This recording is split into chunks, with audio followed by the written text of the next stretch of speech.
Thank you for coming again. This is a second part of my talk about this quantum geometry and the quantum algebra from the supersymmetric case theory. So briefly, let me start a quick review of what I did last week. So the motivation is at basically the QFT, and especially how to discuss non-perturbative aspect of quantum field theory. So just right, last time, so we have discussed the matrix model. Okay, why we have studied this kind of matrix model is that basically idea is that this is a zero-dimensional quantum field theory. So from this point of view, so usually we are interested in especially the four-dimensional quantum field theory because this describes our universe. But this if you have this is a very special kind of quantum field theory, actually we have many techniques to apply to understand, for example, the non-perturbative aspect of this quantum field theory. So then we have discussed some, especially this Radian limit. Because this matrix model is basically the fundamental degrees of freedom is this size n Hampshire matrix. So then if you have, especially we are interested in statistical behavior and asymptotic behavior of this size n Hampshire matrix model.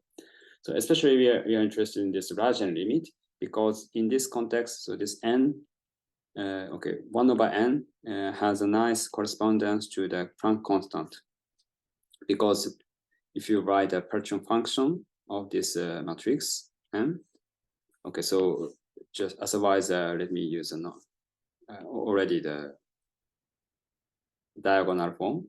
I mean, eigenvalues. So typically, so we have we are interested in this kind of integral. So this x is a n-dimensional integral over the eigenvalues, and then s is a certain rapid action functional in this context. And then now we have n coefficient here appearing in front of action. So in that sense, actually this 1 over n plays a role of a Planck constant if you compare this formalism with to the standard path integral formalism. So actually, so we have this kind of structure naturally from this matrix integral. So then what we studied before is that, especially in this Radian limits, of course, Radian limit correspond to the semi-classical limit in this context because large n means h bar very small. In this system, so we can apply the semi-classical analysis, for example, perturbation theory with respect to 1 over n. And so especially we are interested. We have the primary point here is that, for example, this we are interested in the saddle point, critical point. Critical point means that this corresponds to basically the classical configuration. Critical point means that the S equals 0. ds becomes 0. So because, this is quite analogous to the classical, semi-classical analysis of path integral in the sense that, so starting from the action functional and then studying Euler-Lagrange equation with respect to the action functional. So this is actually is a realization in the semi-classical limit. And what we have seen is that, critical point configuration is actually, nicely described using some geometric language. For example, this critical point is somehow equivalent to the Riemann surface, so which is called a spectral curve in this context, spectral curve. So from this point of view, actually this critical point of this matrix model is nicely described using this spectral curve, which is a Riemann surface.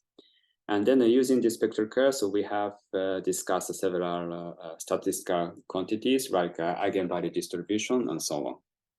So which is obtained by contour integral over the spectral curve. For example, just describe several contours. So we have several non-trivial cycle here, and also along this direction. Actually, the contour integral along such non-trivial cycle gives us nice information about the eigenvalue distribution. So then, moreover, so we have discussed the quantization of this perspective.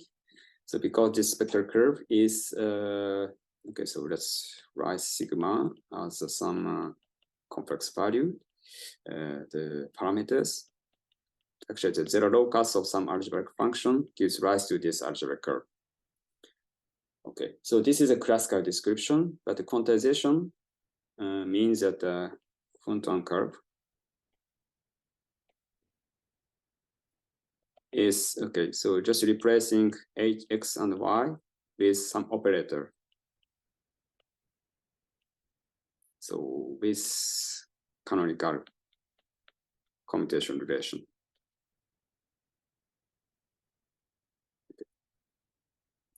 So because originally this h function parameterizes the spectral curve, but if you replace x and y variable with the operator valued variables, so then this h function is of course similarly promoted to the operator acting on some state in general.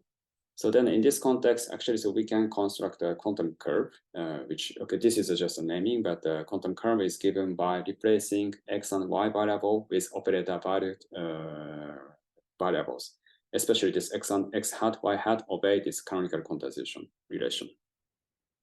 Okay, so from this point of view, we can discuss the quantization of this algebraic curve, so which is basically quantum geometry. And another thing, okay, so then this is also more or less related to the some algebraic structure because, okay, so I will discuss details in this today's talk, but so this has also nice connection to the integrable system and also quantum integrable system. And then for this such quantum integral system, so we are several interesting underlying the algebraic structure, which is basically a quantum algebra. So quantum means that some deformation of standard algebra, or for example, standard Lie algebra, etc. So we have some deformation of this Lie algebra, which is, for example, called a quantum affine algebra or more further generalization. Okay. So then in the case of matrix models, actually, so we have seen the Virasoro constraint.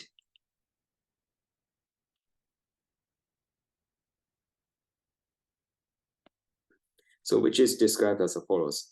So then we have a certain set of operators. So for example, L, K, Z equals 0.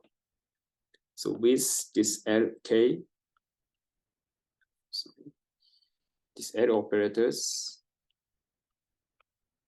obeys Virasoro algebraic relation. So in this context, so this L is actually differential operator acting on this partition function because, okay, so I didn't specify clearly this time, but this partition function has several coupling constant dependence. So in that sense, this partition function is actually the function of coupling constant. So in that sense, okay, so we can think about, for example, differential with respect to coupling constant and so on. So this way, so we can realize some nice differential operators which act on this partition function. So actually, these L operators here nicely realize as a differential operator in terms of the coupling constant of this partition function. And actually, so then from having a nice combination of such differential operators, we can construct this L operator, which obeys this Virasoro algebraic relation. Okay, so this way, actually, so we can we can see some nice algebraic structure, especially quantum algebraic structure, because Virasoro algebra is in some sense a quantum algebra, which is an infinite dimensional extension of standard SL2 algebra. Okay, so this way, so we can see this quantum algebraic structure and also quantum geometric structure from this matrix model. So this is basically what we did last week. Okay. So then idea of today's talk is basically the generalization of this story to more generic stories and generic system. Say the second part of my talk is a 4D n equal to supersymmetric gauge theory. And its cousins.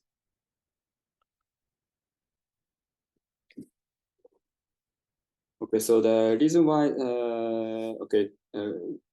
we are interested in its cousins is that okay, so this of course is for. Okay, so then so we are now interested in this 4D n equal to supersymmetric gauge theory and its cousins. So then I will explain what is this cousins, but so this n equal 4D n equal to supersymmetric gauge theory has 4 supersymmetries. So then actually, so we have a similar description in, for example, this 5D n equal 1 supersymmetric gauge theory and also 6D n equal 1,0 gauge theory. All these have 8 supersymmetries. So then we have a parallel description. So actually, so I will discuss mostly 5D, 4D n equal 2, but sometimes 5D n equal 1. So depending on the situation. Okay. So then what is this 4D n equal 2 supersymmetric gauge theory? Of course, we need several techniques to describe the supersymmetric theory, but let me just give you the very quick idea about this theory. So then, so let's start with the path integral of this 4D gauge theory. Okay, so this is basically the starting point of this analysis. So this path integral means that, okay, so integral over the gauge field degrees of freedom. Okay, here. So then, okay, so now we are interested in so Euclidean signature. So that's why so we only have a minus s, and also just put the Planck constant to be just 1 for simplicity. So now, because we are interested in the 4D gauge theory, so now this action functional consists of the standard Yang-Mills action, and also we also impose so-called theta action, theta term, which is basically a topological term. So then, so especially for this 4D, so we have a non-trivial configuration which gives rise to the solution to this equation motion with respect to this action functional. So then let's apply some topological expansion like this. So for the moment, this is a bit of formal argument. So, but we can justify this kind of argument if you have a supersymmetries. So, okay, so roughly explain what happens. So topological expansion means that, okay, now expand this A gauge field with respect to this AK and its fluctuation. What is this AK? This AK is so-called as K instanton configuration. Actually, this instanton configuration gives rise to the solution to the equation motion with respect to its action functional. So that's okay. So then we're actually this we have a equation motion, but putting AK to this equation motion, actually we get 0. So that's why so we are interested in the expansion with respect to such solution to this equation motion. And precisely speaking, so I think it's not more better to think about this delta A. Also, that also depends on the K instanton number. But for the moment, just to simplify the argument, so we have a same fluctuation to the all K. Okay, so then we have such expansion. Then what's going on for this S part, action functional? So then here, so actually, so we have this part is of AK. For the moment, let's think of just AK part without having a fluctuation. But in this case, so this action functional takes a value like this. So let me use a notation like this. Q bar, okay. Q bar to K. Q bar to K here. Now, notation here is a K bigger than 0, K less than 0. Okay. And then what is parameters? So this Q is the exponential of 2 by I tau. And then the tau is so-called complexified gauge coupling. So this notation to I here. Okay. So then this tau is actually the combination of theta angle and Yamirza coupling G squared. So then actually this now takes a complex value here. And the Q is just a notation, an exponential version of this complexified coupling constant. And the notation here is that, okay, for K positives, okay, we have a K to, okay, Q to just K, power K. But the K negative part, okay, notation here is that the Q bar is now the complex conjugate. So in that sense, just, okay, now this I to minus I. And, okay, the K absolute value is just a K absolute value for negative case. Okay, just a notation, but we have this kind of notation. And the meaning of K is that, okay, so I think it's better to specify. So this K is an instanton number. So, and the width. So, okay, so this K appears as actually the topological number. Now, for the moment, we are interested in the R4.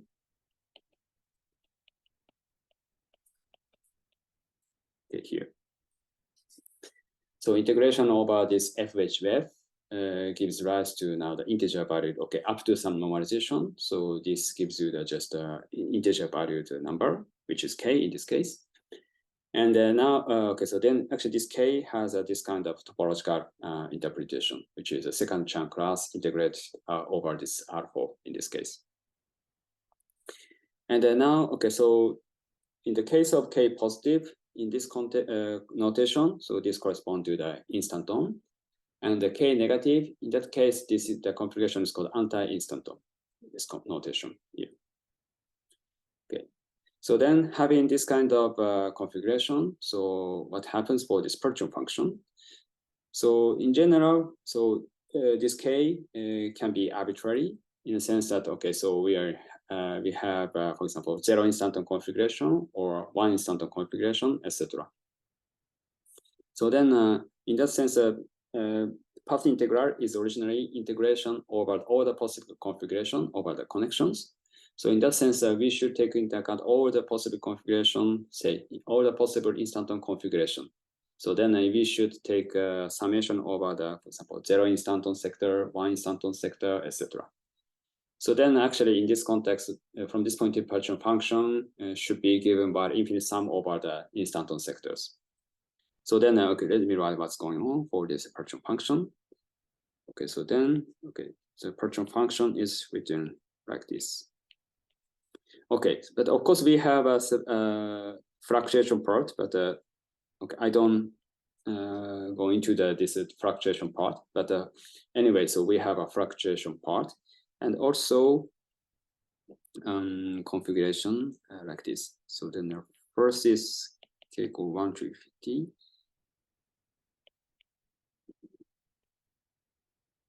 K plus K equal 1 to 80 of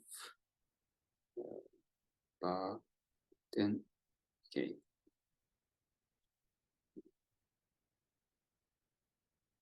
Something like this. So idea is the following. So then the first part is typically called the perturbative part.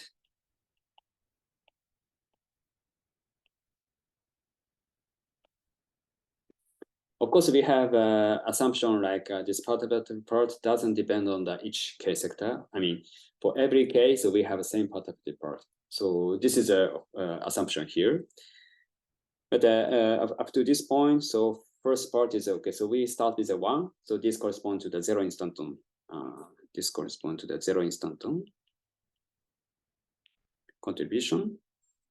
And then we have okay, the first summation over the K gives you the instanton configuration. So we call this, sorry, this, I think it's better to just focus on this part, ZK. And then this part zk. Let me use notation like this, bar. So this is an instanton part, and this is an anti-instanton part. Okay. So originally we have a summation over all the possible instanton configuration and also anti-instanton configuration. And actually, so this d of ak integration measure here is actually the summation over all the possible configuration, which gives rise to the k instanton configuration, etc. And the reason why I put the bar for anti-instanton part is that basically anti-instanton configuration is given by basically the just changing the orientation of this configuration space. So then which gives rise to basically the complex conjugate of instanton part. So that's why this anti-instanton part is basically given by the complex conjugation of instanton part. So this way, so we have basically the separation like a holomorphic part and anti-holomorphic part, which correspond to the instanton and anti-instanton part. Okay, and from this point of view, this part of the part is a bit mixing of them. So then in that sense, just focusing on instanton part, we have a holomorphic function with respect to coupling constant. If you focus only on this anti-instanton part, so we have anti-holomorphic contribution with respect to coupling constant. Okay. So then, so let me rewrite, let me go further. So then we formally write, let me write so partitive part times and summation over k equal 1 to infinity zk plus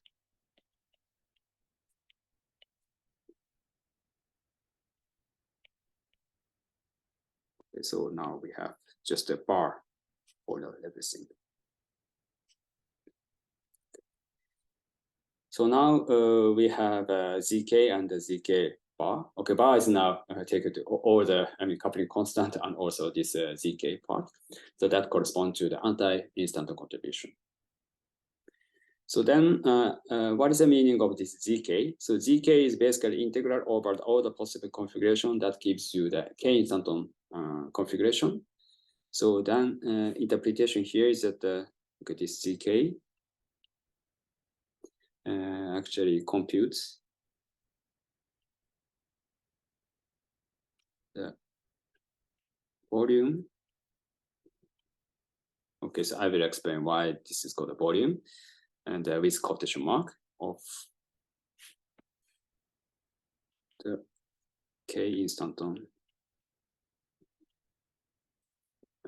configuration space. So because originally this path integral measure is basically summation over all the possible configuration, but now we are interested in a configuration, especially gives rise to the k instanton configuration. So then actually GK basically computes this volume of the k instanton configuration space. And mathematically, so this k instanton configuration space is called the instanton moduli space.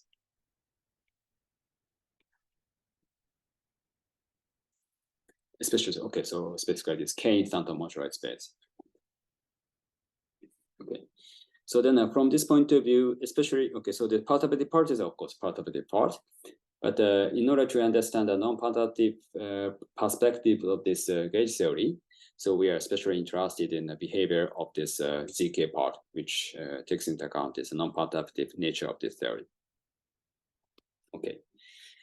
And okay, so then, okay, so from this point of view, this zk and the summation over the zk is now called instanton partition function, or say instanton part of the partition function. Okay. Okay, so then next, what we do is that okay, so how to evaluate this instanton part of this partition function. Okay, so then definition here is that okay. In order to describe more mathematically nice way, so let's introduce a notation. Like, okay, let's first put the M of nk, which is basically the moduli space of instanton. moduli space of k instanton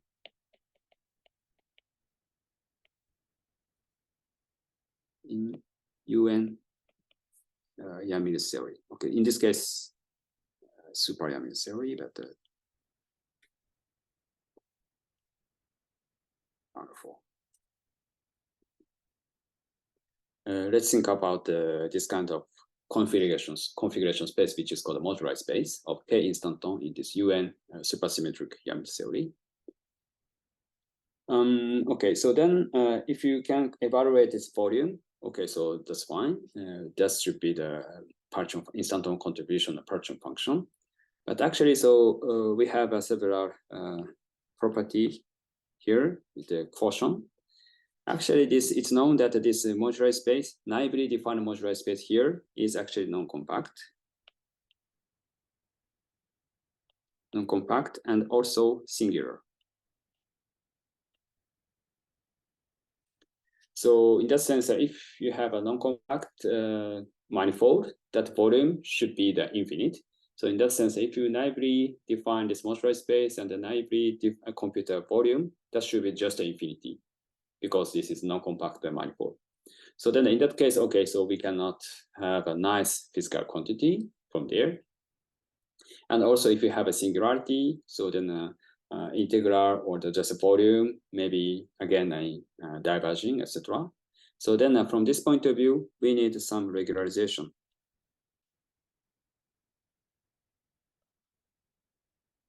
For this moduli space. Actually, this regularization is very important to proceed with this instanton partition function. Okay, so then what is the idea of this regularization? Okay, so let me explain. So the idea is a so-called omega background. What is this? So then the idea is that, okay, if you naively define moduli space of instanton on R4, okay, so that is non-compact, etc., bit problematic. But the idea is that, okay, bit deform this R4 space here. Of course, one of the reasons why we have non-compact space is that, okay, R4 is actually non-compact. So then roughly instanton plays a role of, it behaves like a particle, quasi-particle, or soliton if you want. So then actually, so configuration space means that, okay, so you have a degree of freedom of the center of mass of instanton. So then if you move around R4, of course, this can be the infinite space. So then configuration space should be the infinite from this point of view. So then idea here is that, okay, if you bit modify R4 to be kind of non-compact, compact manifold, so that should be the nice regularization for this moduli space. But of course, we don't spoil out some nice property of R4, etc. So then, let me give you what is a nice regularization scheme. So then, background omega background is, as this name suggests, this is background flux.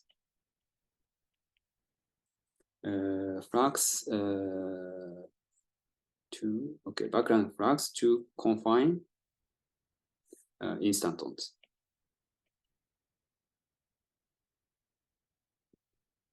Okay, what is this?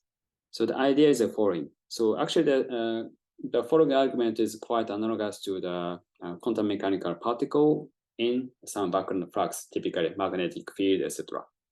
So originally we have R4 manifold here. But okay, so technical reason, it's better to interpret this R4 as a C2. Say this Z1, Z2, these are coordinates of this 4 manifold. Then flux means that, okay, roughly we can assign some potential function, something like this, by imposing this flux. So actually, so we have some rotational symmetry with respect to this. And then having this, so we have some isometry with respect to its rotation. So which gives rise to the phase factor Q1, Q2. Okay, so if you want, so this Q1, 2 is exponential I1, 2. Well, sometimes I is not, convention, just write epsilon 1, 2, etc. So this epsilon is actually a phase factor with respect to this rotation along the C1 plane, the C2 plane. So now we have R4 is now interpreted as C2. So then we have first complex plane, the second complex plane. So each plane, so we have this kind of phase factor. So this plays a role of the flux. And then the idea is that, okay, so then actually having this kind of potential for these instantons. So actually, so basically instanton wants to go the center of this potential. So that's why, so we have a kind of confined situation of instantons. So then the moreover, so nice point here is that actually having this kind of confinement of instantons, confinement potential. So roughly we have a zero-dimensional reduction. So because originally we have instanton goes around the infinity volume, but having this kind of potential, basically, so instanton is confined to just the bottom of the potential. That roughly gives rise to the reduction to the zero dimension, just a point, reduction to the point. So then from this point of view, technically, so this zero dimensional reduction we have, and then this gives rise to the quite analogous situation to the matrix model.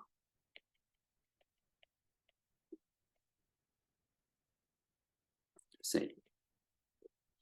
So then as emphasized last time, so this matrix model is something like the zero-dimensional quantum field theory.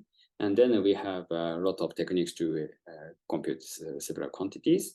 And actually having this kind of confinement potential, so the configuration of instanton and the resulting quantities, path integral, etc., plays very similar role to the matrix model. So then we can discuss similarly, for example, what is the analog of Lagian limit, etc. And then what is the geometric structure and the quantization, etc. Okay.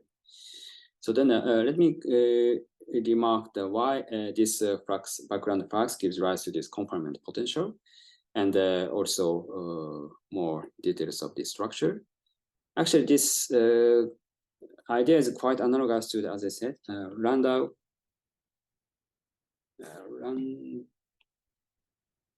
quantization. So Landau problem of 2D system, 2D quantum mechanics system with a magnetic field. Okay. So if you think about the quantum mechanics system in the presence of the magnetic field, especially 2D, so we have a nice technique to discuss the, for example, spectrum, etc. So now we have this B field. So then actually, so this B field gives rise to the confinement potential in the sense that classically, so having this B field, so we have a cyclotron motion of the particles. So something like this. So actually, this kind of cyclotron motion is actually the consequence of this kind of the potential, harmonic potential due to this magnetic field. So then this is roughly the physical explanation why we have in a flux, we have a confinement potential, harmonic potential. So then in this case, it's okay. So then as quantum mechanics textbook tells us that what is a spectrum. So actually in this magnetic field, 2D magnetic field system, so we have, for example, eigenstate with respect to the energy operator, Hamiltonian, which is denoted by n. So now n is an integer. So then actually this n is generated by the creation operators with respect to this zero is a vacuum state. So then, for example, spectrum is now quantized, omega n plus E0. So now omega is now so-called a cyclotron frequency, and then now we have quantization of energy spectrum. Okay, so actually, so we have essentially a similar discussion to our 4D system, because now this argument under quantization problem is of course originally discussed in the 2D, but now we are interested in the 4D. But actually, so having a description like, okay, so here, omega background configuration, we have Z1, Z2, these are the coordinates of the first complex plane and the second complex plane. So in that sense, roughly, in order to realize 4D system, just prepare the pair of random quantization system. So then we can realize a 4D system. Just the idea is that just decompose a 4D into 2 plus 2. So this is the idea. So then, okay, so then another quick remark is that now this in the 2D case, the spectrum or eigenstate is nicely parameterized by this integer n. Okay, in this case, a positive, okay, non-negative integer. So then, okay, so let me use a notation like this. So actually, this vacuum state, eigenstate n is parameterized n, and then let me use a notation like this. So. Okay, so in a 1D case, it's not necessary to introduce this kind of bit complicated notation. But now this n, just idea here is that n correspond to the just configuration of n boxes here. So now n is roughly, okay, roughly number of boxes. Okay. Okay, I'm going to explain why I now introduce this kind of graphical expression of this eigenstate. Okay, so anyway, so this is a standard 2D quantum mechanical system with a magnetic field. So then let us apply this kind of trick to this study the 4D system. As I said, in order to apply this kind of discussion, so this random quantization.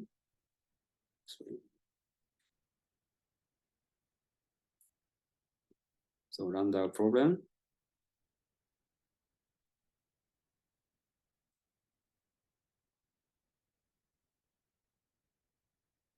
And the session in 2 plus 2D, so 2 plus 2D system.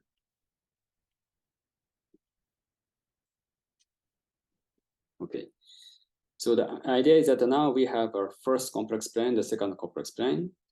So the first, second 2D system and the second 2D system.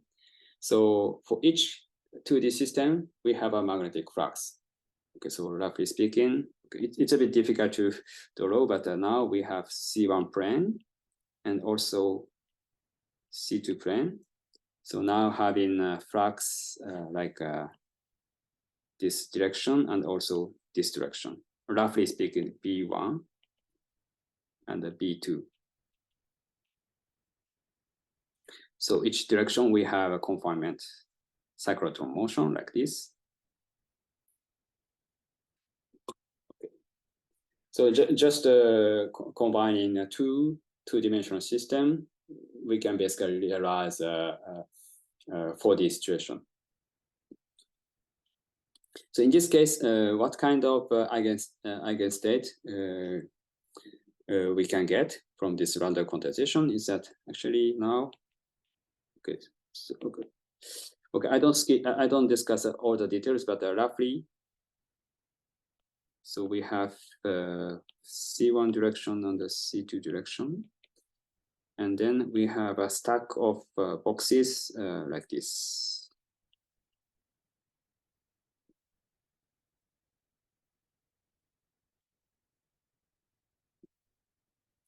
So idea is the following. So each box and then energy is actually number of the boxes. So idea is the following. So then we have two directions, say C1 direction and C2 direction. And now, so we have two possible direction for the excitation. So in the case of 2D system, we only have excitation in this one direction, but now we have a complex two dimension. So then we have a two possible direction, say C1 excitation and the C2 excitation.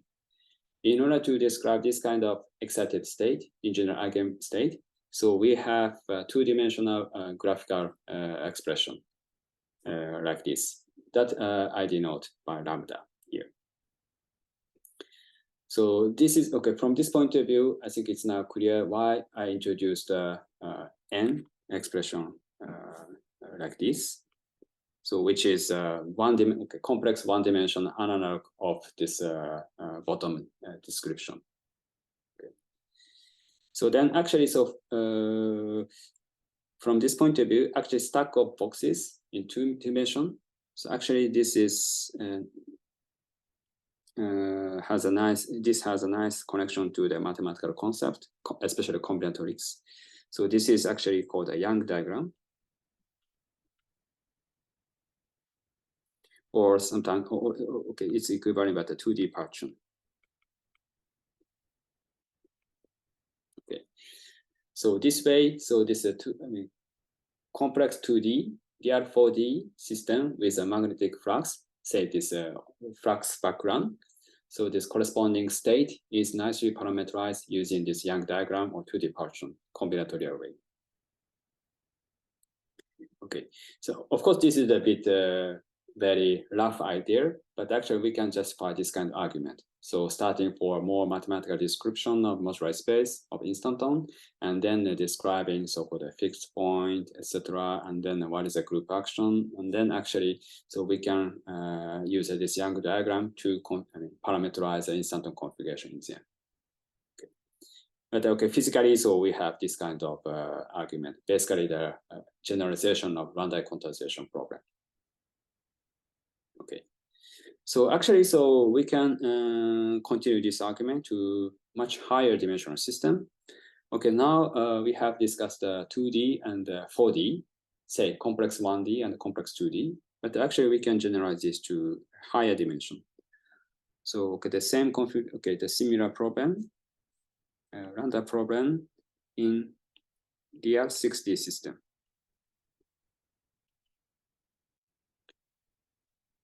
Okay, so actually this DR6D program is also very interesting system. So in this case, we have, okay, for example, typically, so C3, this is actually minimal situation. So we have C1, C2, and C3. So we have three possible directions.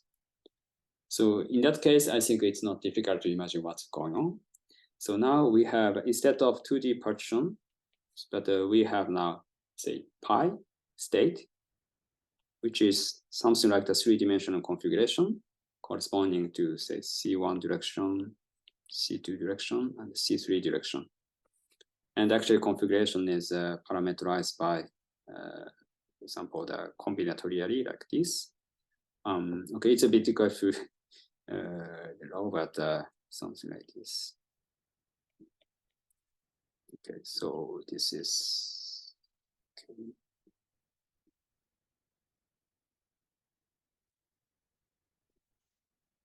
So, and okay, this is actually stack of the cube.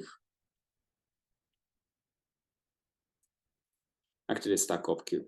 So then actually in this case, corresponding combinatorial object is called a plane partition. This is called a plane partition. So namely, this is a 3D partition. So actually they're having a similar idea to this 6D system. So the correspond, okay, so we can similarly discuss this 6D system. And then in that case, the configuration is nicely parameterized by this plane partition, which is a 3D partition. Okay, and actually, okay, so maybe if I have time, so I will mention what is the application of this 6D three-dimensional combinatorics. But this already has a very nice connection to the mathematics and the physics. For example, in the context of mathematics, for example, we can discuss the so-called Donaldson-Thomas invariant associated. This is the 6D manifold, which is basically Calabi 3, and we have a nice combinatorial description.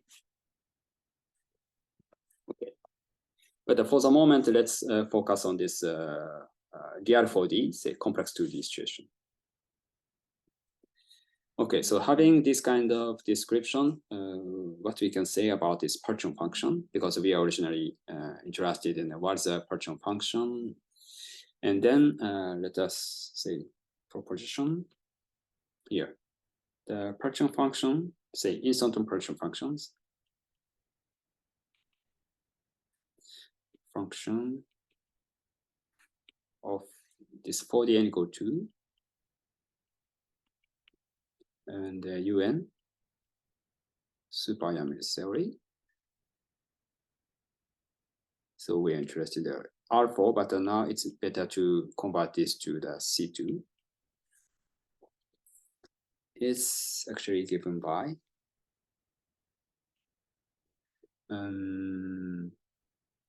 summation over and partitions. Say this partition function takes a form like this. Okay, so I'm now using this lambda vector, which is actually a union of n Young diagrams. And then, so this here. Okay. So then compared to the previous notation, so actually, compared to the previous notation, if you're interested in a k instanton sector, actually this zk is similarly to the summation over the Young diagrams, but the total number of the boxes is not fixed to be k here. So something like this. So this is a k instanton sector.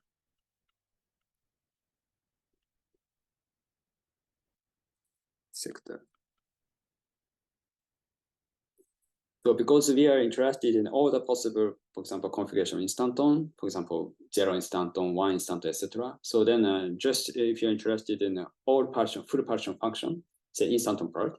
So it's nice to think about the partition function, think that the partition function is given by all the possible configuration of these Young diagrams.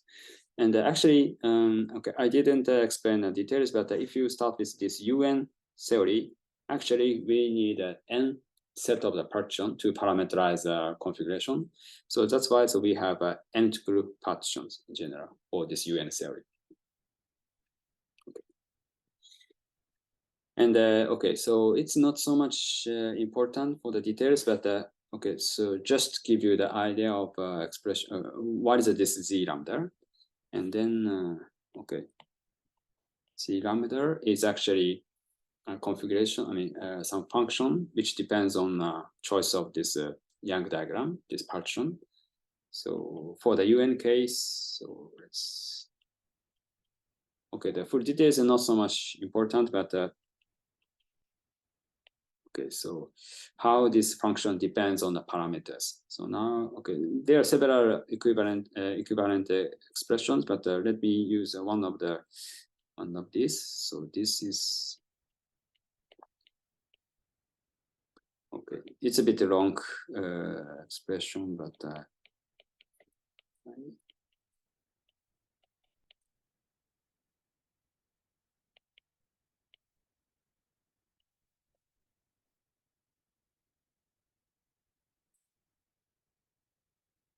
over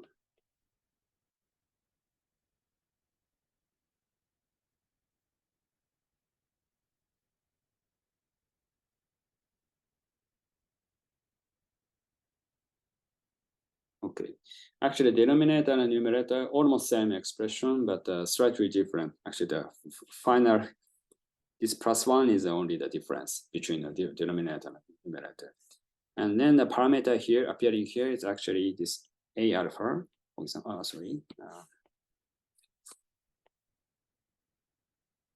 now this A alpha is 1 to n, is now the parameter Coulomb moduli. of UN theory. And then gamma here is actually this gamma function.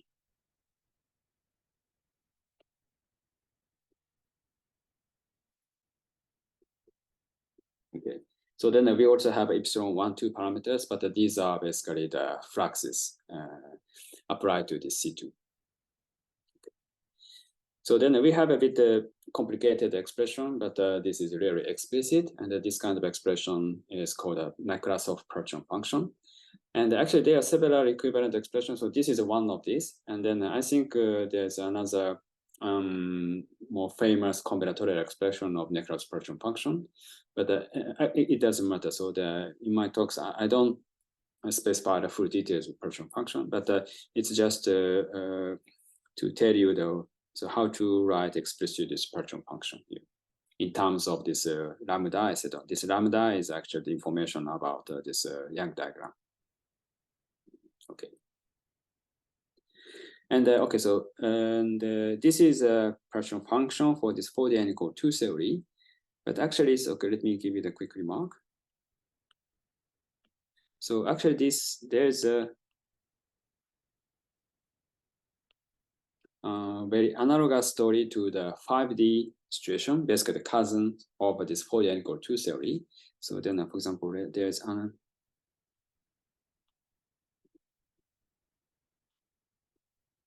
analogous formula for 5D n equal 1 superlyamic theory. But the 5D means that the okay, R4 cross S1.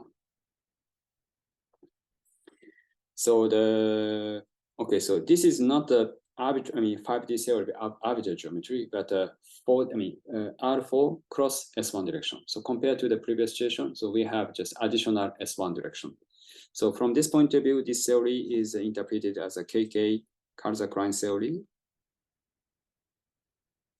of previous OD n equal 2 theory. So in this case, we have a very similar expression for this Perchon function. And if you want, you can go further, like even 60 n equal 1, 0 theory on R4 cross, in this case, a torus. So this is a doubly KK Karzak-Klein expansion. Okay. Okay, very nice. So anyway, so we have a Perchon function of this n equal 2 gauge series. And then we have seen that this Perchon function is nicely parameterized by the Young diagrams. So this is essentially the idea, fundamental idea is that the generalization of the random quantization problem to the higher dimensions. Okay. So, okay, so then having this Perchon function, so then what we should do next? And for example, the title of this talk and the idea of this talk is that, okay, what is this connection between this supersymmetric gauge theory and some geometric or algebraic structure, especially quantum geometric and quantum algebraic structure? Okay, so then, as I mentioned before, so then actually, so having this flux, we have a confinement potential. So then roughly we have a zero-dimensional reduction. So then, and also this zero-dimensional reduction, so we have a chance to make a connection to the matrix model because matrix model is a zero-dimensional quantum field theory. So then the idea is that what is in order to discuss a geometric object from here, so what is a, say, Lagrangian limit, analog of Lagrangian limit? Okay, so let me explain this for the gauge theory side. So then classical limit.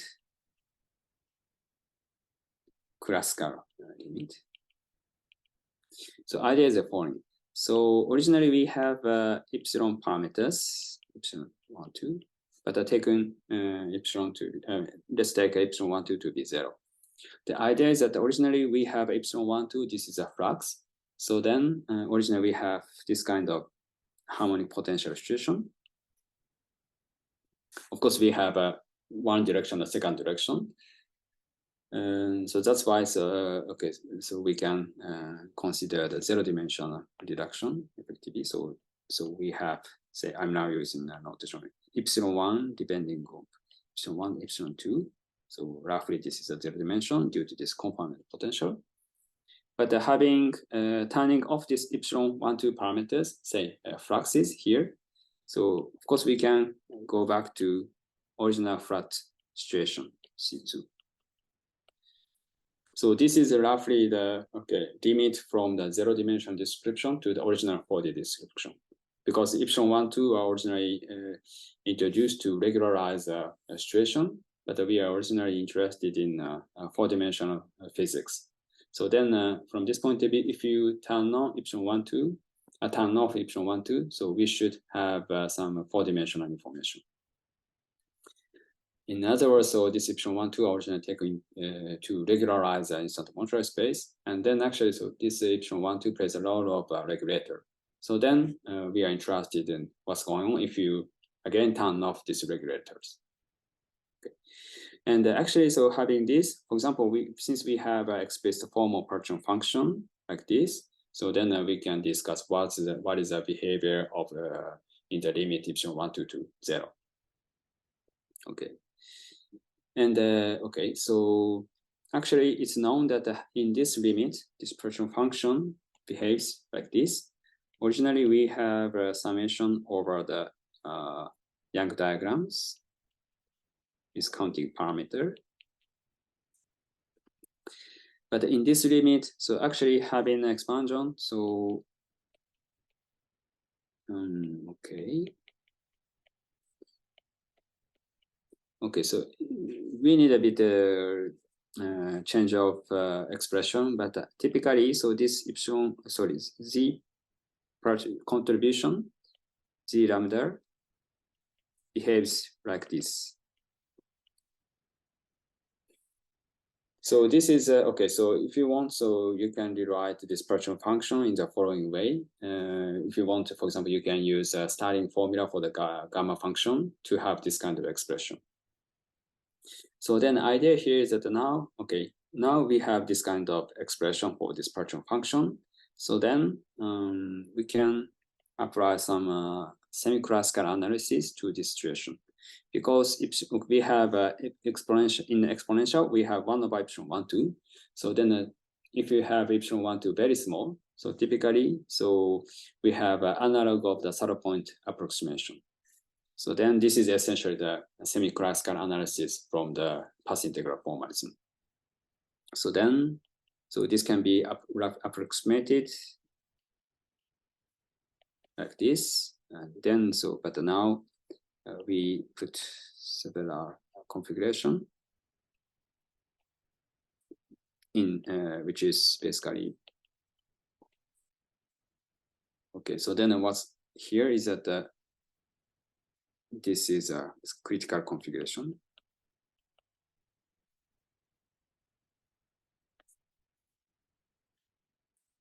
And then this, what is F here? So F has a very nice interpretation from this supersymmetric perspective.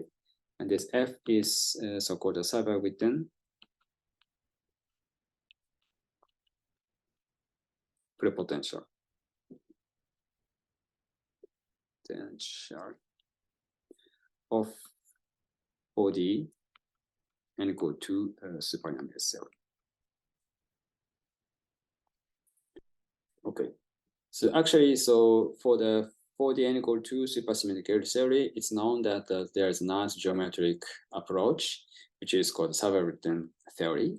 And this way, actually, we can get the Cyber-Witten story from the partition function in the classical limit of this instanton partition function. Okay, so then I think now it's nice timing to take a break. So then after break, so I will discuss more details of this analysis. Okay. Okay, so then let us start. So then, so we have studied this partition function of this 4D gauge theory. And then we are now interested in this classical limit, which is epsilon 1 to be 0.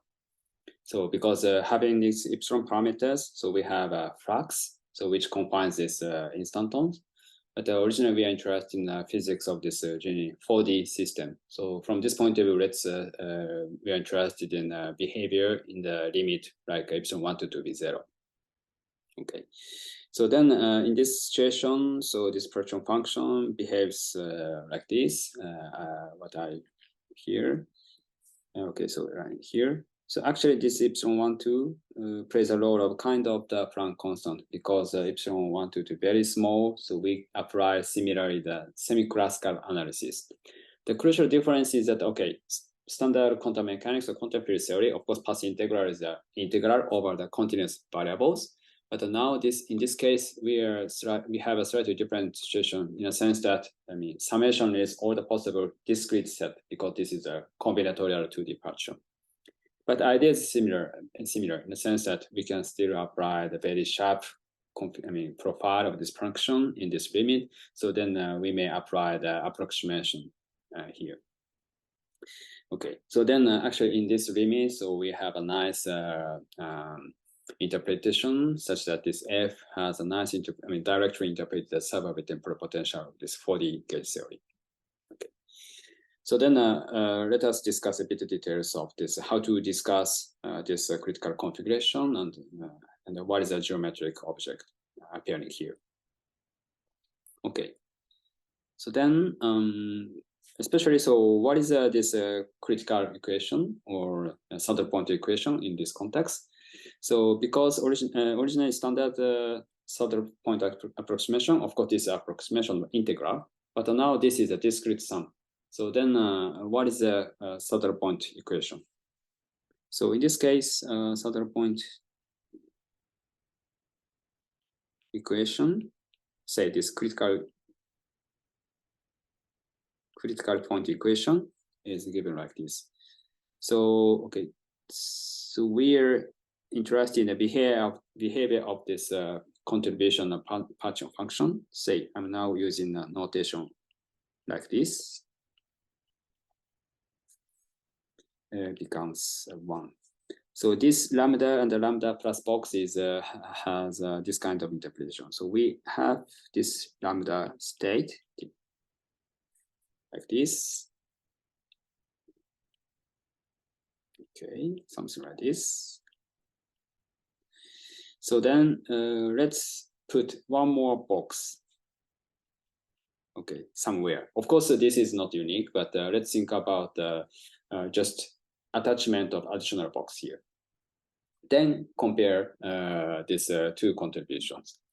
The idea is that, okay, this critical point is actually, okay, this is an analog of a critical point in a sense that adding one box is something like taking the derivative with respect to the action functional.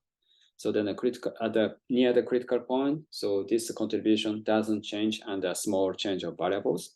So then this is actually the discrete analog of this critical point equation. Okay, and okay, so conceptually this is okay, but technically, so we need a bit of computation. But I just give you the result. So actually, this saddle point equation is equivalent to the some equation for auxiliary function, as in the case of the matrix model. So, for example, this saddle point equation is equivalent to okay, so let me write minus epsilon 1, 2 equal to. Okay, so then the notation here is that now epsilon 1, 2 is sum of epsilon 1 and epsilon 2. And what is this y function? Y function here is, okay, so UV chiral ring generating function.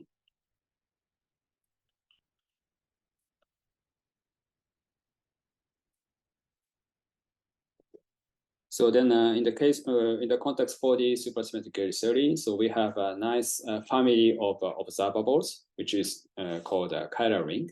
And actually this y of x has a nice interpretation as a generating function of this chiral ring operator, but especially evaluated at UV. And the idea here is that now, so we have some equation for this y function.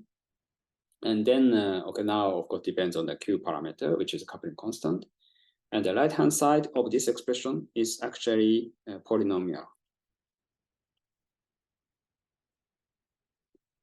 Polynomial function. Polynomial function says no singularity except infinity. So, and also this is, okay, so the first term is just y, second term is 1 over y, but having a shift of this x variable.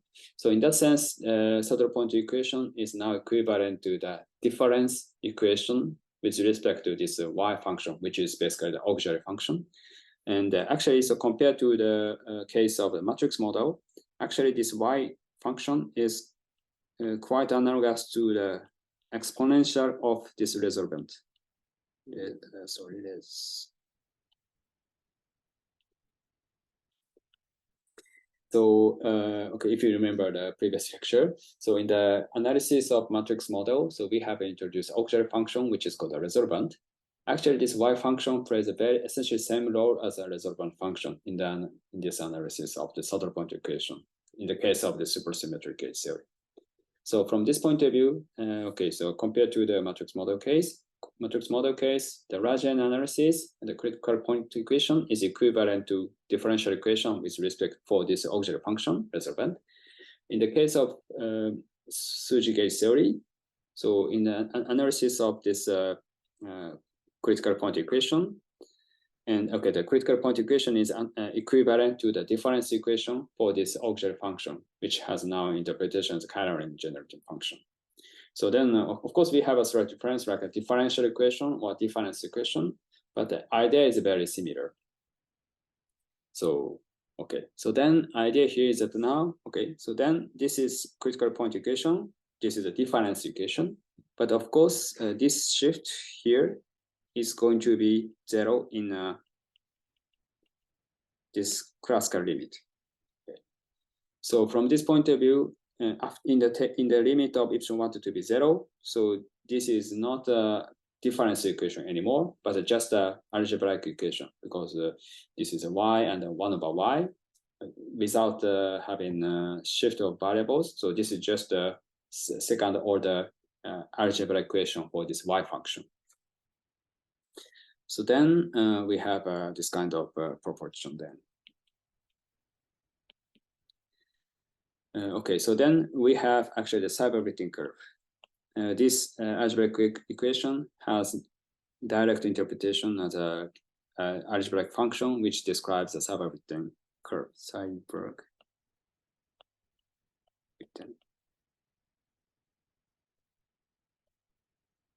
of this 4D equal to UN superunion theory is given by this classical semi-classical analysis of this partition function, instant partition function. Sigma. Okay, in this notation, C star y plus.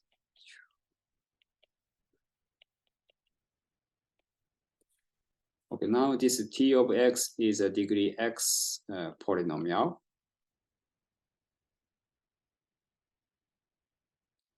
So because this T doesn't have a singularity, so this is just this y plus 1 over y just gives you the algebraic function, algebraic relation for x and y.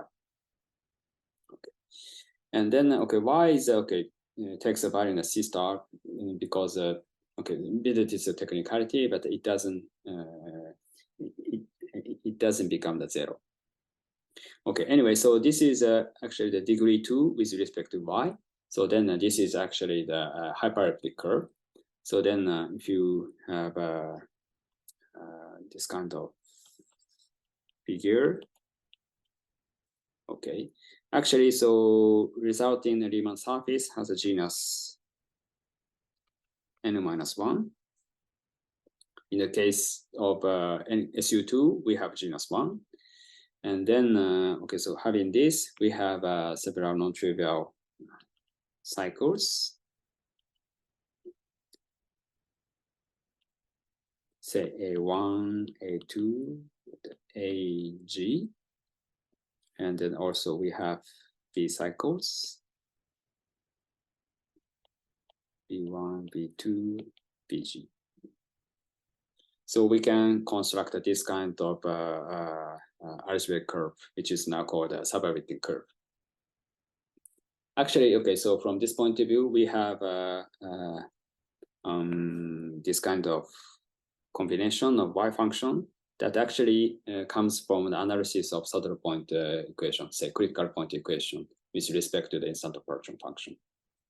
Okay. Sorry. Okay. So then, okay, so having this subaverting curve, so we can extract several physical informations, like, okay, Cantor integral around this A cycle, for example. So we have Coulomb moduli parameter A, and integral over around this B cycle of this lambda. So we have so-called dual Coulomb moduli, which is a derivative of prepotential with respect to Coulomb moduli.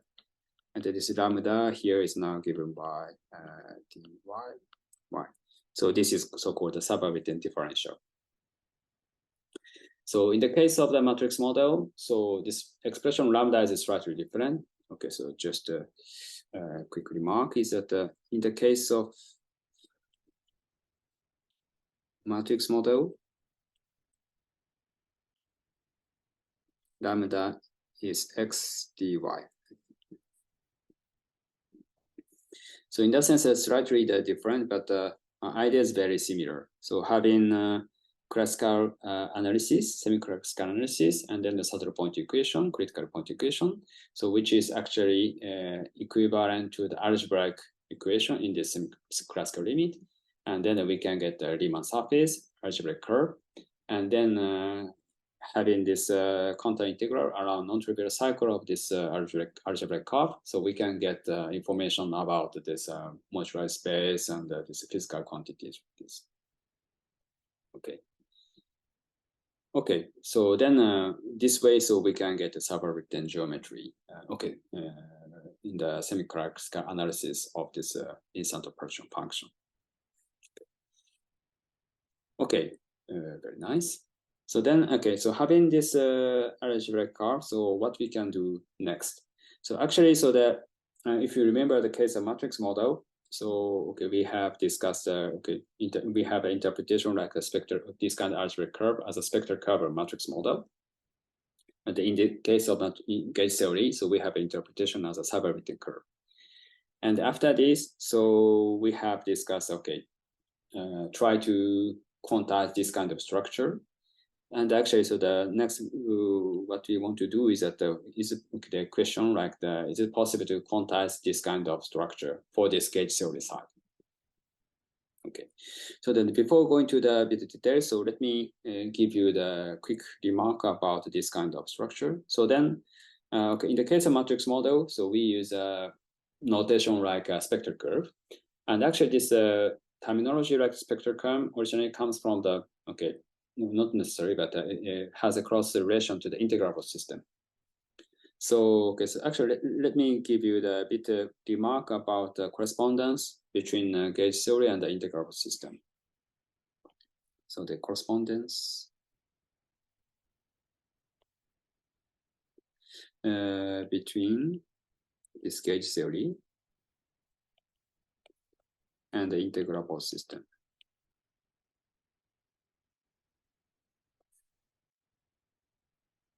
Okay, so the idea is the following. So actually, so we have a gauge theory side and the integrable system side. So we have several quantities to be compared. So actually, so we have discussed the classical regime of this subaltern instant production function. Classical means classical regime means that epsilon 1, 0, epsilon 1, 2 to be 0. So in this case, we have seen that we have a subaltern curve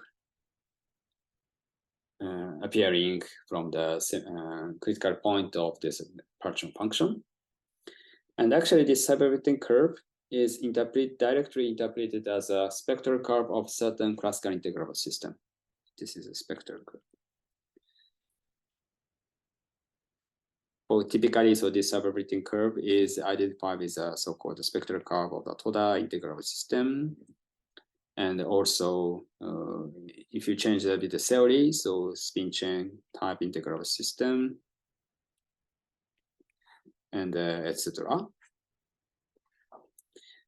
Okay, so we have only discussed a pure Yaml theory, super Yaml theory. In this case, spectral curve is corresponding to the Toda integrable system. But if you add fundamental matter, etc., so this corresponding spectral curve is slightly different. But anyway, so subaltern curve is still interpreted as a spectral curve of a certain integrable system. And okay, in this context, so we have a nice correspondence. For example, in the context of subaltern theory, so actually subaltern theory, subaltern geometry is a nice description of this so-called Coulomb branch of modular space. So then this Coulomb branch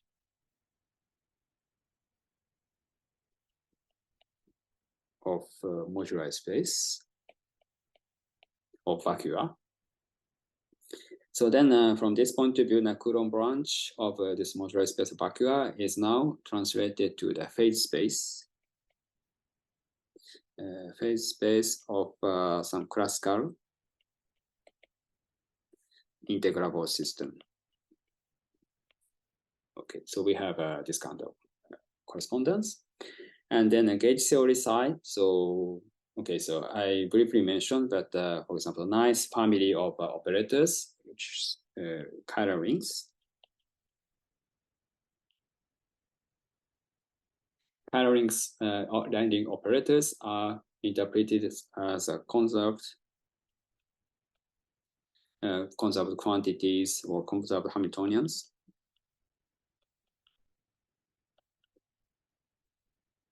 In the context of the integrable system.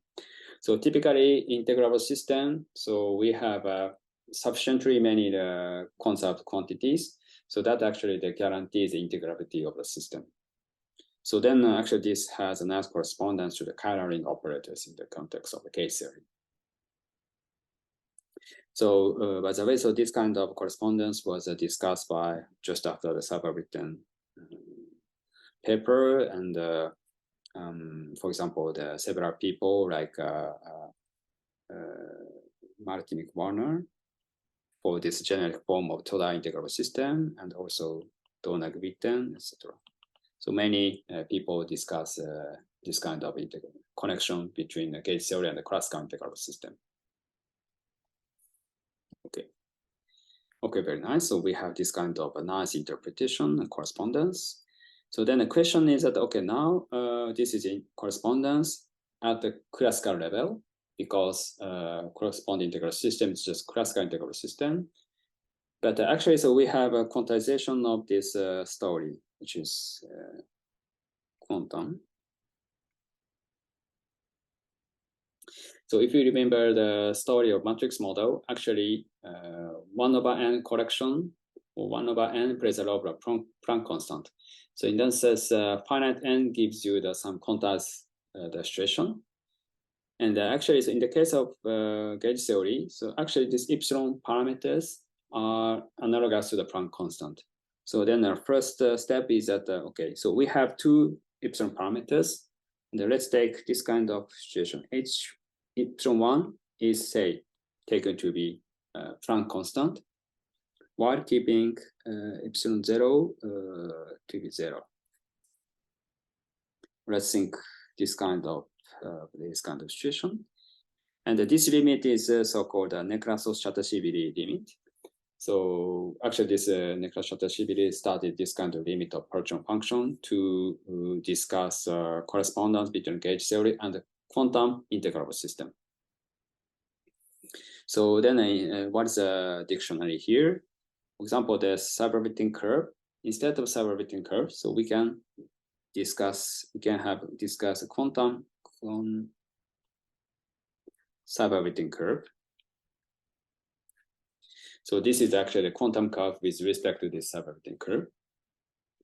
And in the context of integral system, so there's actually this quantum curve is original cyberfitting curve is an algebraic equation, but the quantum cyberfitting curve is in this case a difference equation. So if you remember the previous analysis of matrix model, quantum curve of the spectral curve of matrix model is actually given by the differential equation, especially this Schrödinger type differential equation. So in this case, we have a slight difference between differential or difference, but still we have an analogous difference equation, which is now interpreted quantum cyberfitting curve. And now this quantum cyberfitting curve is interpreted as so-called TQ relation. So if you are a bit familiar with the quantum integral system, this TQ relation, Baxter TQ relation, is a very essential equation to characterize the integrability, etc. Okay, and then central point equation.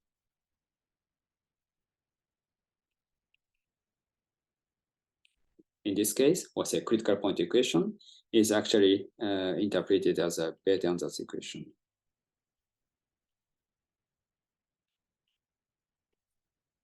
Of the integral system side. So then this Bethe-Ansatz equation is a very fundamental equation to discuss a quantum integrability of the spin chair model, etc.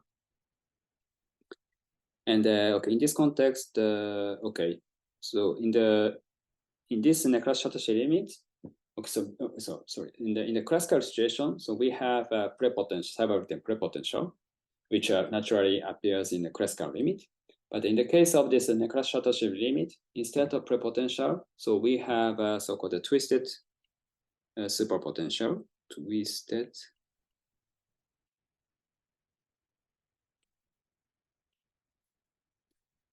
So this twisted superpotential plays a very similar role.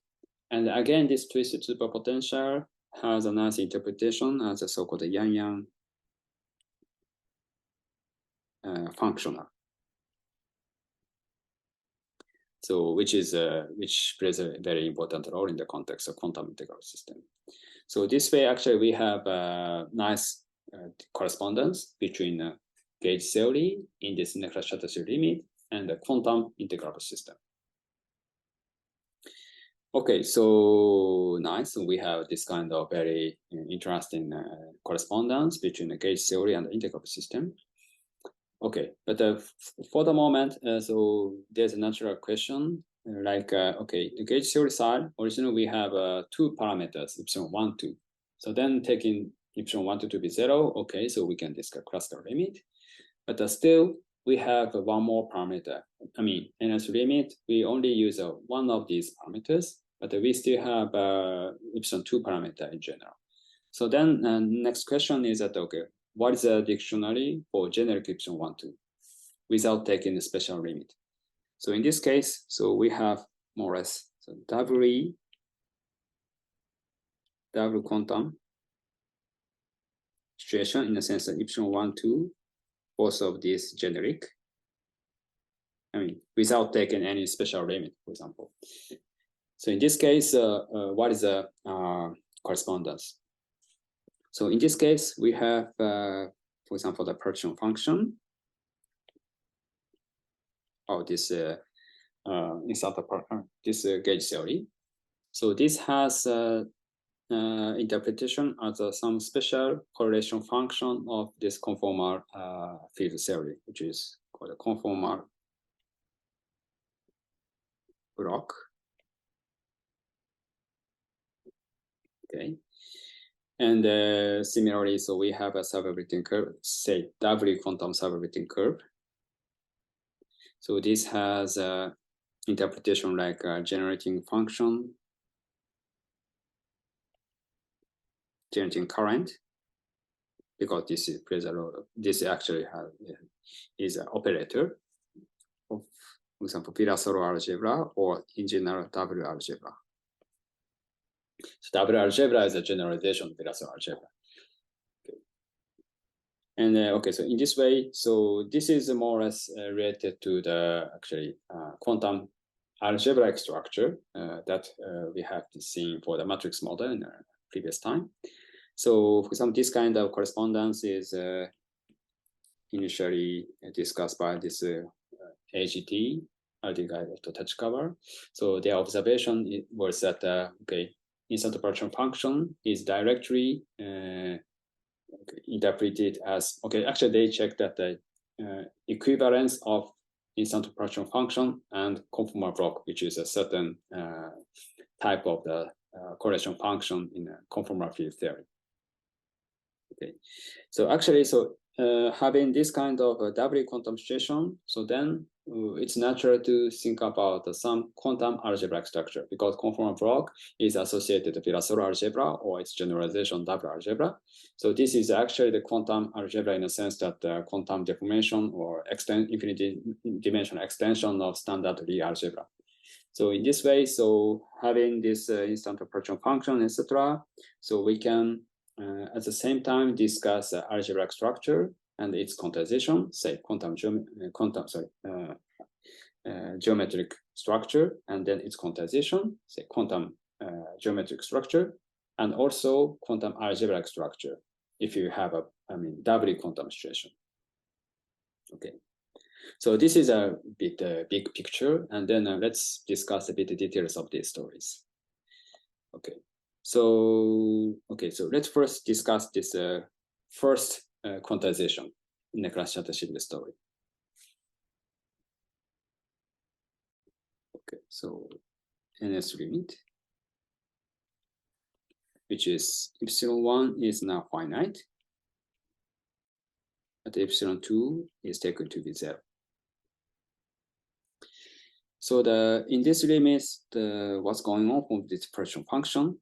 So originally, this partition function is a summation over the, say, combinatorial object, which is a partition.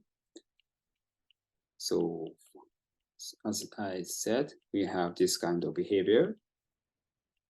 Okay, but still, in this limit, because we have a 1 over epsilon2, so then if you take epsilon2 to be very small, so we have we can have a similar approximation.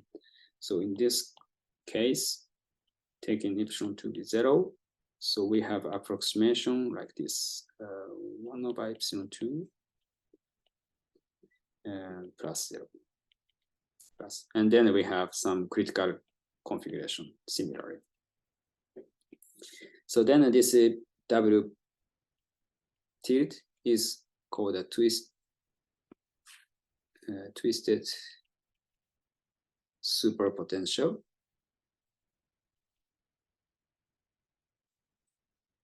With respect to C2. The meaning is following. So originally we have, okay, the schematic picture is following. So generic epsilon 1, 2. So we have first complex plane, the second complex plane. So then having epsilon 1, 2, we have a confinement potential both for first direction and second direction. So that's why we have basically zero-dimensional description appearing at this fixed point, confinement potential. Then taking epsilon 2 to be 0. So then what's going on? So basically turning off this flux harmonic potential. So we go back to the original flat space description. So then we have potential along C1 direction still, because epsilon 1 is still finite. But on the other hand, so we have C2 direction becomes now flat here. Okay, here. So then actually, so this NS limit is basically the partial deconfinement limit in a sense that only, okay, so C1 direction still confined, but the C2 direction, it's not flat. So then effectively, so we have a two-dimensional physics here. So then that's why, so now we have a twisted superpotential with respect to C2 plane.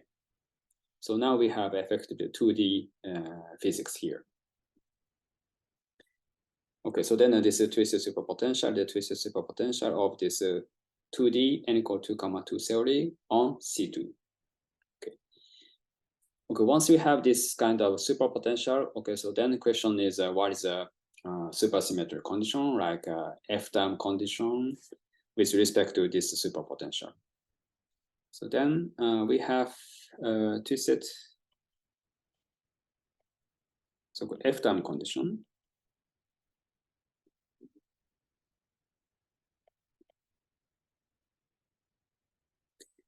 Okay, so having superpotential, so we are interested in the critical point of this superpotential.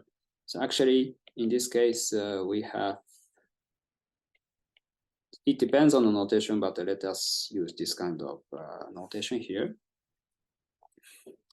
Okay, so this basically this W derivative becomes basically 0. But in this case, we have, okay, so we have both the real part and the imaginary part. So in this context, this critical point, at least in this context, the real part of this derivative becomes 0. But we have several, in general, non-zero imaginary part. So that's why I'm now using this exponential form. In the sense, the imaginary part can be discrete, for example, 2 by r something, etc. So then in this case, we have this kind of expression for this twisted F-term condition. This is a bit technical details, but now we have this kind of expression for this twisted F-term condition. So actually, so having this expression, so actually this twisted F-term condition is actually directly interpreted as this is actually critical point equation in the NS limit or partition function. Actually, this twisted F-term condition is realized as actually essentially same as critical point equation of this partition function in this Nekrasov-Shibire limit.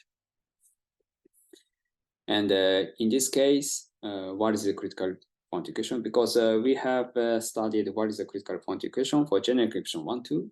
But in this limit, so we have instead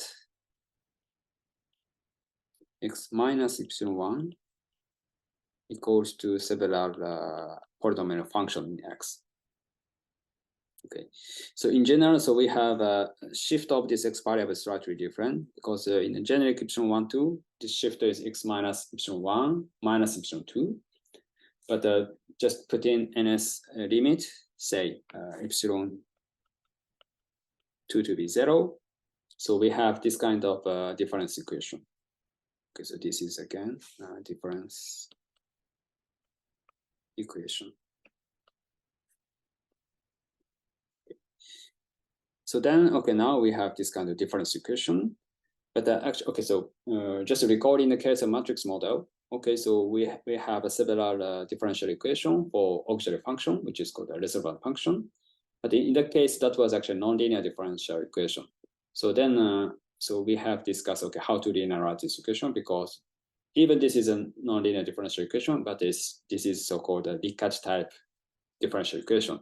So then we can linearize this nonlinear differential equation, and then after linearizing this equation, actually we can get the Schrödinger type differential equation. So actually, so we have a very similar story here. For the moment, okay, it's not clear its relation to, for example, what is the quantization of subroutine curve, etc. But in this case, having analogous notation, like, okay, in this case, rewriting y function as a ratio of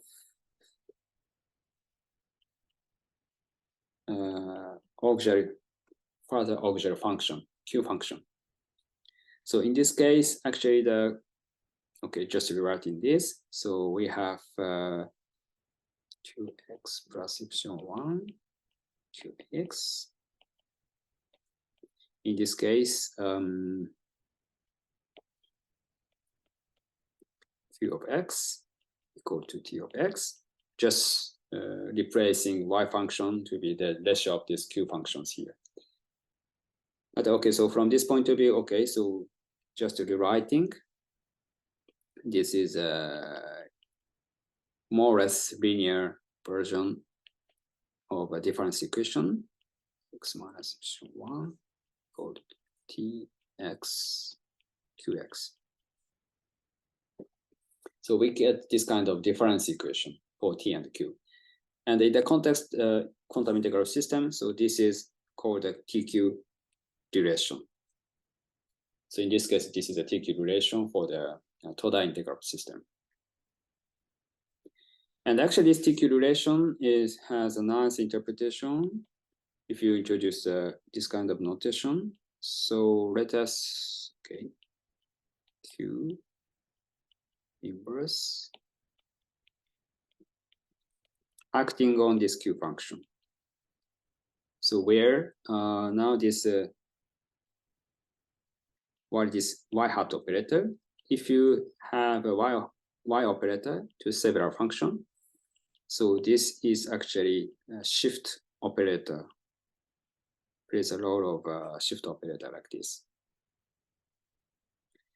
Okay, so from this point, it's clear that okay, first y operator acting on q function that gives you the q of x plus epsilon 1. Second term, y hat inverse, this gives rise to the q of x minus epsilon 1, etc. So this way, so we have some difference operator acting on q function. And actually the combination appearing here is actually nothing but having a similar interpretation of h function in the case of a subverting curve. Okay, so I think I didn't write the h function for the subverting curve, but actually this combination naturally corresponds to the h function for the case of subverting curve. Actually, the zero locus of this h function gives rise to the subverting curve. Okay, but now this y hat is now operator. So in that sense, this equation is now interpreted as a quantum subverting curve. Quantum curve associated to the subverting curve. Okay. So then, okay, so now we have introduced a y hat operator, but a quick remark here is that, okay, in the case of a matrix model, after quantization, we have seen a canonical commutation relation for x and y operators. In this case, this y hat is not a differential operator, but a shift operator. But actually, this y hat operator has a realization like this. So this shift operator has realization as an exponential of some differential like this. Okay, so in that sense, y hat operator consists of infinite many differentials, but actually taking this kind of exponential form. So this y, it's known that the shift operator is realized as in this form. Okay, so having this expression now, actually, if you take the log of this operator and then x operator, so this actually obeys a canonical quantization relation.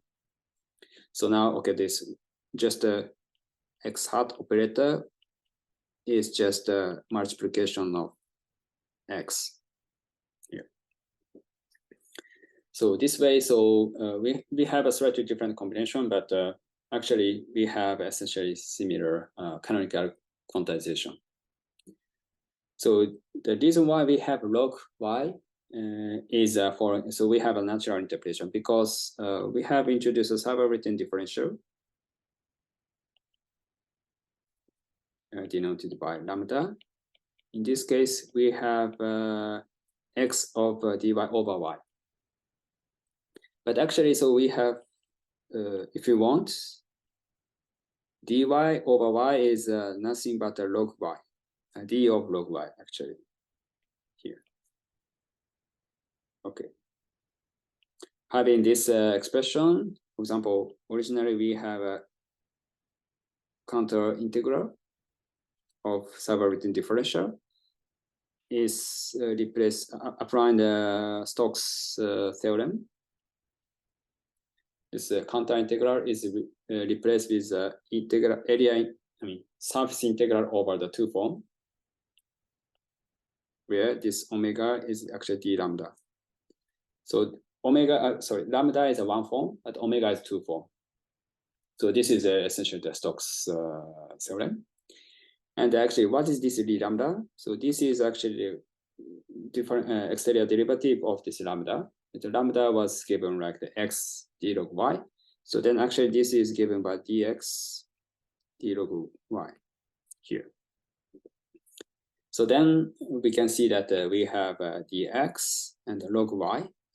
So actually, so this is a reason why we have a pair of log y and x for this story. Actually, in this context, x and log y plays a role of the canonical variables. So this is a reason why we have a canonical computation relation with respect to x and log y. So this is a case of subroutine theory. In the case of matrix model, just replacing log y to be just a standard y. So that gives you the quantization condition. But in this case, so we have a slightly different combination of x and canonical pairs here. But up to this point, actually, the story is very similar. So starting from the subroutine curve, which corresponds to somehow classical system, and then having epsilon parameter to be finite. So then we can discuss quantization of this problem. Okay. So, okay, so then time is limiting. So, okay, let us briefly discuss what is what's going on for the generic epsilon 1, 2 parameters. So then these stories, for example, this quantization, etc. So this was, so we have taken Neklas-Chatashvili limit. But in this case, so we are interested in, we can discuss doubly quantum situation. So in the sense that double quantization, which correspond to the epsilon 1, 2 generic. Without taking any limit for epsilon parameters. So what's going on? So because epsilon 1, 2 generics, so actually we cannot apply the saddle point equation as saddle point analysis, etc. Because in order to apply saddle point equation, so first step is that actually, okay, so we have several small parameter or large parameter. So then in that case, so we can apply approximation of partial function. But without having such specific small parameter, so we don't have any such parameter to apply, say, perturbation, etc. Okay, so in this case, okay, how to characterize this story in this case? Actually, so then again, recording the case of matrix model. So actually, so we can still discuss some nice property, which is basically the loop equation.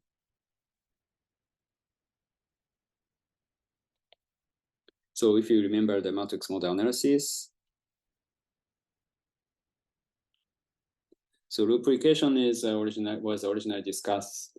Okay, this actually gives rise to the, if you want, interpret it as a Schwinger-Dyson equation, which is okay, starting from the invariance of partition function under small deformation or small change of variable. That gives rise to the several non-trivial relation among the correlation functions.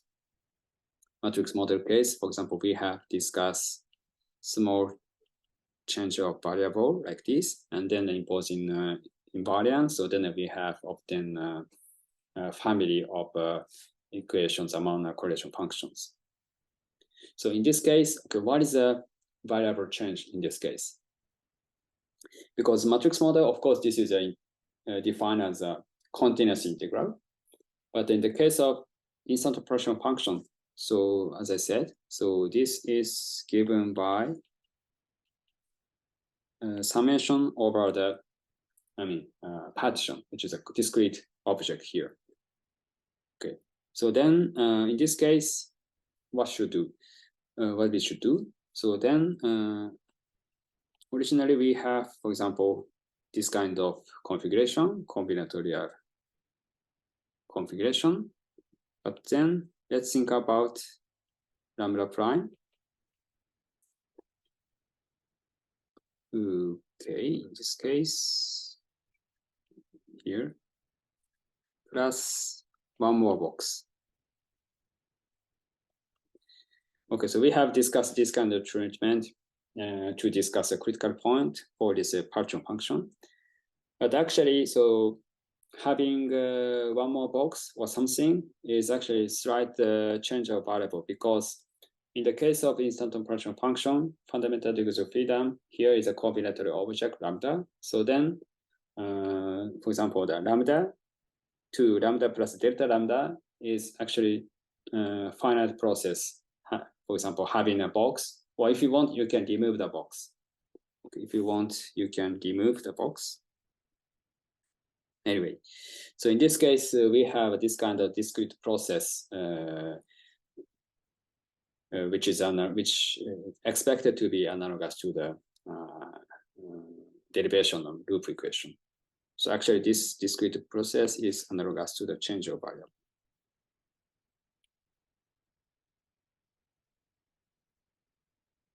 But this is, and in this context, because these degrees of freedom are discrete, so then this is, if you want, you can interpret this as a discrete version of the diffeomorphism.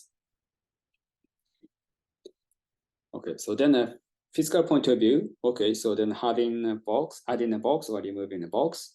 So originally this parameterizes actually instanton configuration, and the number of the boxes corresponding to the number of the instanton. But having a box, adding a box or removing a box, that means that, okay, actually change the number of the instantons. For example, k instanton sector to k plus 1 instanton sector, or k instanton to k minus 1 instanton. That means that, okay, adding a box, etc., this corresponds to the non-perturbative process, adding instanton or removing instanton. This is from original interpretation of the path integral formalism of this case theory. This is quite non-perturbative process.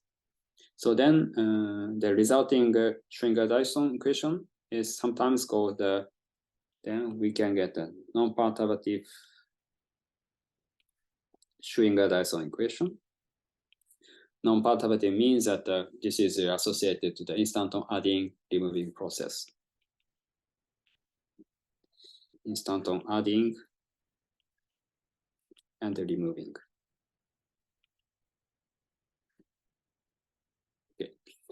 Okay, so then question is that, okay, nice. So we have several similarly the Schwinger-Dyson equation, which is basically the non-trivial equation between correlation functions with respect to this instant partition function. And in the case, okay, just recalling a similar, again, a matrix model case, having this Schwinger-Dyson equation, say loop equation, so then we can get actually the algebraic characterization of this story, which is called a Virasoro constraint. And actually, so in this case, we can get a discrete version of this Virasoro constraint. Discrete version of this Virasoro constraint.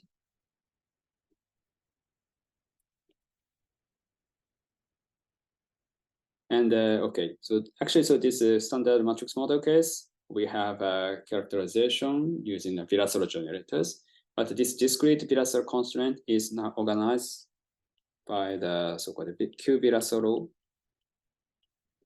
constraint. So okay, for some several technical reasons, so this in order to have a direct interpretation as some deformed Virasoro algebra, it's nice to study in a 5D setup. But essentially, we have the same story for 4D and even for 6D.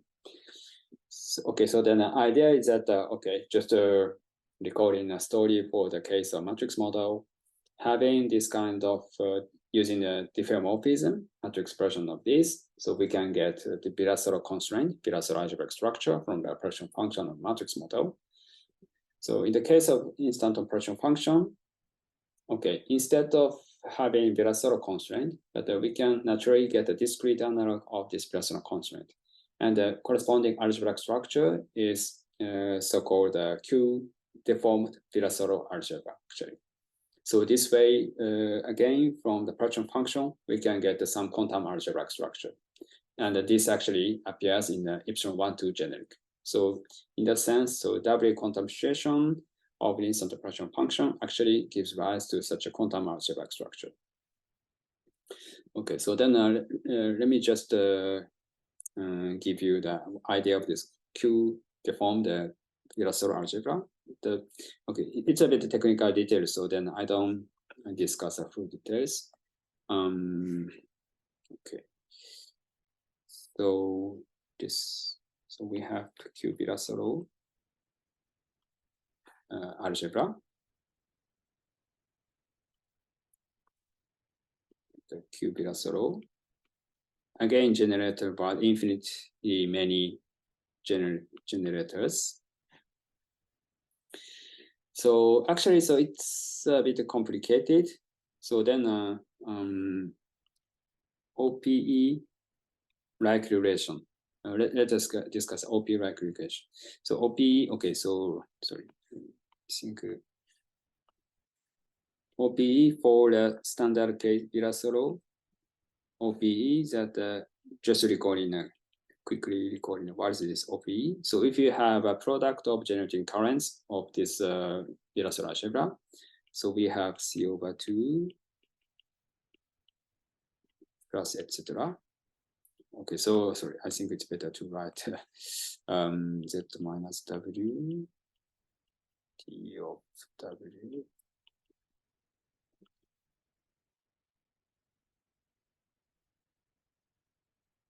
Okay. The crucial point here is that this OPE, this kind of behavior is equivalent to the Virasoro algebraic relation. L minus M. Okay, central term.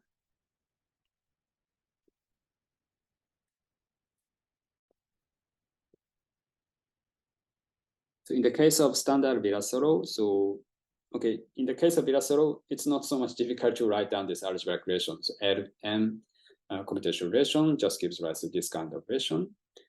But in general, it's a bit difficult to write down even algebraic relation. For example, if you think of the double algebra, etc. But even in that case, writing down OPE is slightly easier than writing an algebraic relation. So then actually we have a similar story for this Q-Virasoro situation. So Q-Virasoro situation, writing down algebraic relation is a bit complicated, but instead having OP-like relation, actually this is slightly easier. So then let us just write OPE for this Q-Virasoro case. So it's slightly different, but okay, anyway. TZ, TW. Okay, I will first write creation.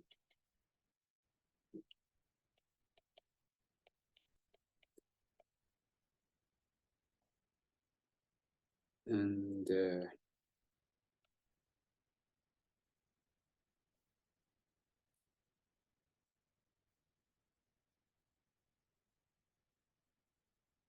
okay, let me explain. I think Q1, Q2, these are already introduced. So just Q1, 2 is exponential epsilon 1 option 2, and the Q1, 2 is exponential 1, 2, which is basically product of Q1, Q2. And the delta is a delta function, but okay, so this is so-called multiplicative version of delta function, but anyway, this is a still delta function. And we have a f function, which is a bit complicated, but anyway, so we have explicit form of this f function. Xn. Anyway, so the detailed form is not so much important for the moment, but I'm just demonstrating, so we have explicit form everything. Okay, this kind of thing. Of course, it's a bit complicated, but the reason why I wrote this kind of expression is the following. Okay, so for generic epsilon 1, 2, namely generic Q1, Q2, okay, we have such with a complicated structure. But for example, from this point of view, its connection to the quantum integrability is very clear in the NS limit. Because, for example, looking at the f function, we have a bit complicated expression. But if you take NS limit, say NS limit, so NS limit is originally epsilon 2 to be 0, but in this notation, Q2 to be 1. In this limit, okay, just look in this expression. So we have a 1 minus Q2 factor, but this becomes 0. So in that sense, just in NS limit, f function becomes just 1. Okay. So then originally we have a bit complicated commutation relation like equation, which is this OPE for this cubical case. But now we have a simplification in this NS limit. So then actually this N remark here, NS limit. So actually this f function becomes just 1. So then actually, so we originally have this TZ, TW minus TW, TZ equals 0. Namely, this T operator, generic current, becomes commutative here. Okay. So, okay, so of course, these T operators, T is actually generating current of this Q bilateral algebra. Even taking Q2 to be 1 NS limit, so this is a still operator. But now we have a commuting operators. Actually, this is very important in the context of quantum integrability, because actually this T operator is now interpreted as actually the transfer matrix of quantum integral system. So in the context, so now we have actually commuting transfer matrix of corresponding quantum integrable system. Actually, having commuting transfer matrix is quite essential for this quantum integrability, because every coefficient of or Fourier modes of this transfer matrix gives you the commuting Hamiltonians. So in this context, we can now have infinitely many commuting operators that should be interpreted as a quantum commuting Hamiltonians. So this way, so actually we can nicely discuss quantum integrability from this quantum algebraic structure. So this way, so it's very natural to see this in the NS limit, we can have a quantum integrability from this gauge theory point of view. Okay. Okay, so then, okay, time is almost coming. Okay, so then let me finally discuss generalization of this story. So, for example, we have discussed Virasoro algebraic structure from this gauge theory. And okay, but as I said, so for this Virasoro algebra, this has a natural generalization which is called W algebra. So then proposition, okay, let me give you the final remark. Proposition is that the notion of the quiver W algebra.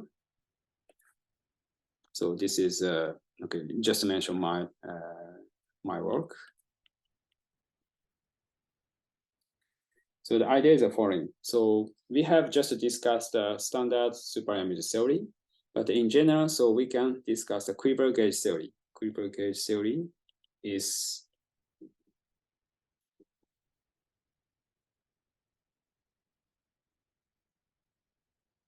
that okay.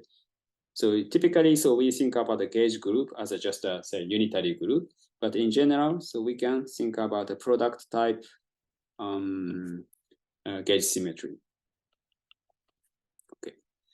So for example, first, UN1, UN2, etc. So we have a multiple gauge symmetries. So this kind of gauge theory is called a quiver gauge theory, but especially, for example, we use this kind of notation.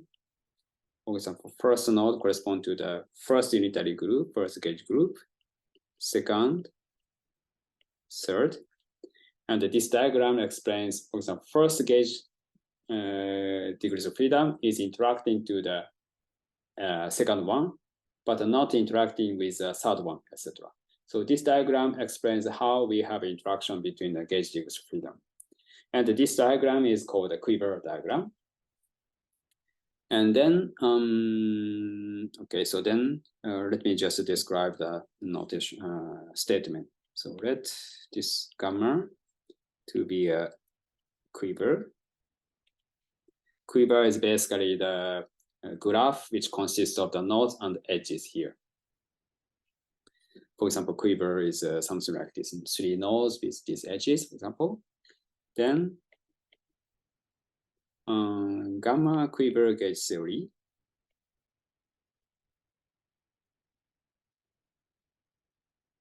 For example, in this example, we have 3 unitary groups, and then interaction is given like this. Gamma quiver gauge theory, partition function.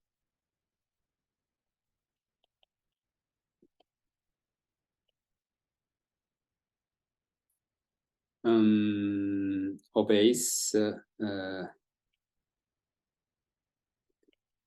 the constraint with respect to W algebra, denoted by W of Q12 gamma. So in that sense, so in the case of standard gauge theory, so we have a bilateral constraint, but Q bilateral constraint, which correspond to the, very simple, there's a simpler situation. But instead, if you think about a more generic quiver gauge theory, so this constraint is generalized to the so-called bilateral, Q-deformed W algebra constraint. The simplest example actually coincides with the Q bilateral. But for generics, we have a generic constraint with respect to the corresponding generalization of bilateral, which is W algebra. So in the case, for example,